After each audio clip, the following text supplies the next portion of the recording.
Review পেতে কার না ভালো লাগে বলো? আমি যখনই কোনো কেক বানাই আমি কিন্তু এই আশাতে থাকি যে কাস্টমার একটা ভালো রিভিউ দিলে তোমাদের সাথেও সেটা শেয়ার করব। মানে আমি আমার খুশির ভাগটা তোমাদের সাথে শেয়ার করে নিতে চাই।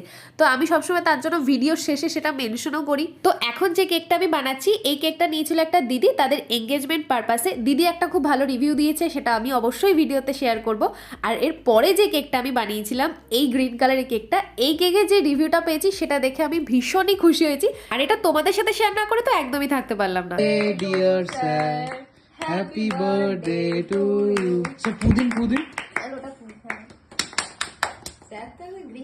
আমি একদম এভারগ্রিন, তাই এটা গ্রিন করা হয়েছে। অসম্ভব সুন্দর একটা কেক।